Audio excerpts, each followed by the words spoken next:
This week we commence reading the fourth of the book of the Torah, the book of Bamidbar, known in English as the book of Numbers. It gets its unique name of Numbers in English from the fact that the opening Sidra, opening Parsha, already commences with the counting of the Jewish people.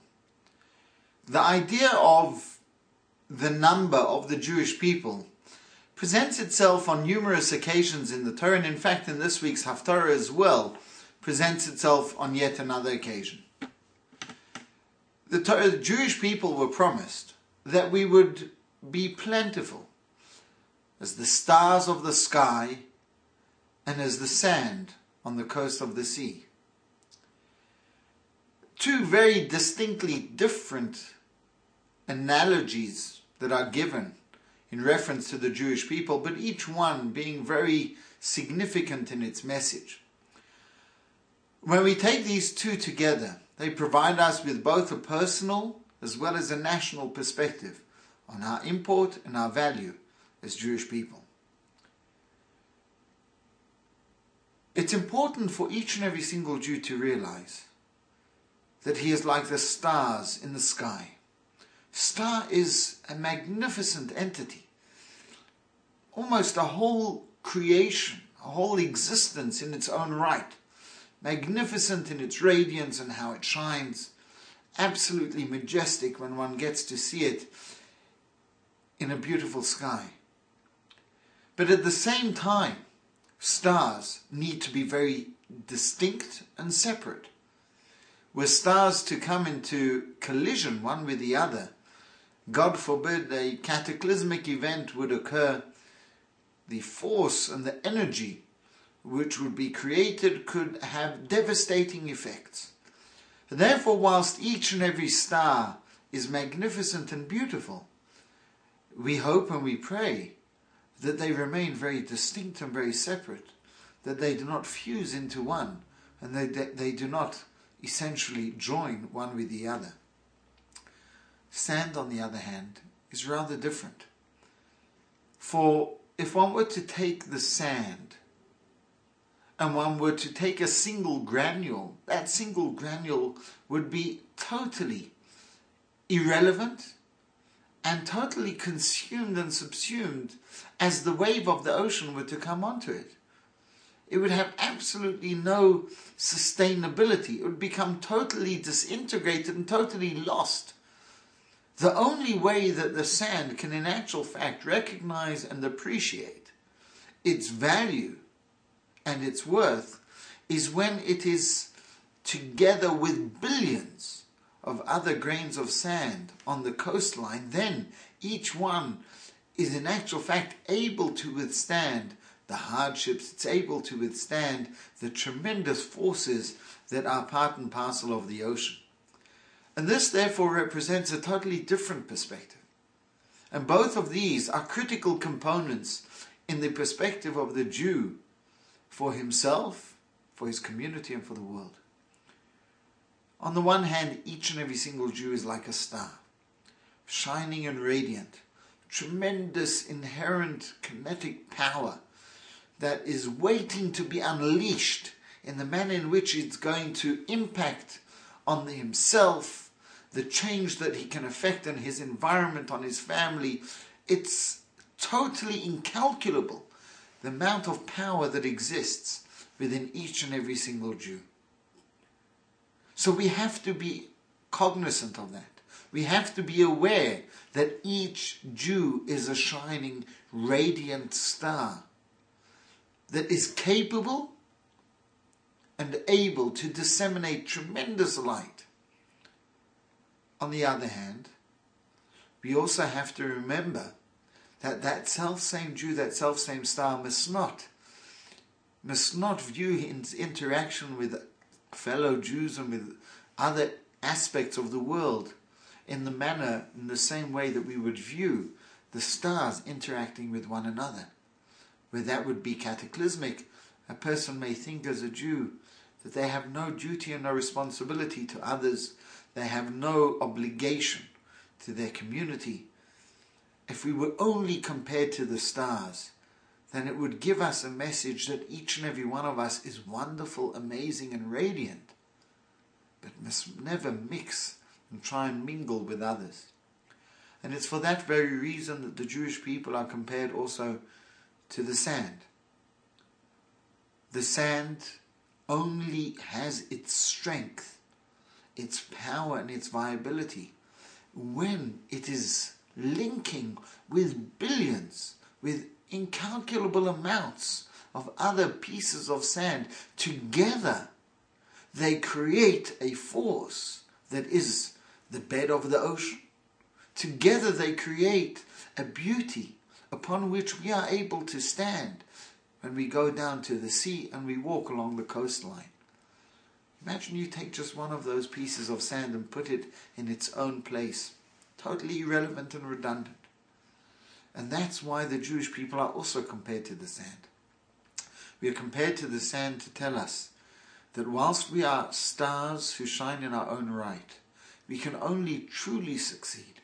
We can only truly reach our own personal potential when we recognize that we have to work together with our fellow Jews, together with our community. When we realize that we are not an island alone, but rather we have responsibilities and duties to the people as a whole, to our community in particular.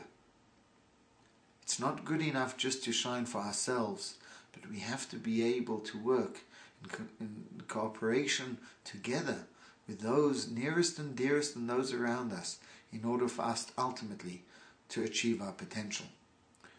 That's one of the messages. One of the messages of being like the stars of the sky and the sand of the earth. There's another famous message which you may be aware of, and that is that these two different perspectives of how we are viewed, either like the stars or like the sand, really depend to a large degree on how we view ourselves.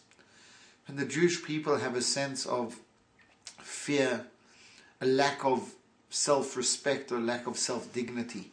When we lose that pride in our Jewish identity, in our Jewish heritage, in everything that Judaism has provided for us for over 3,300 years, when we lose that sense of pride, then the same shame that we feel for ourselves, the same disgrace that we feel, others will portray upon us as well.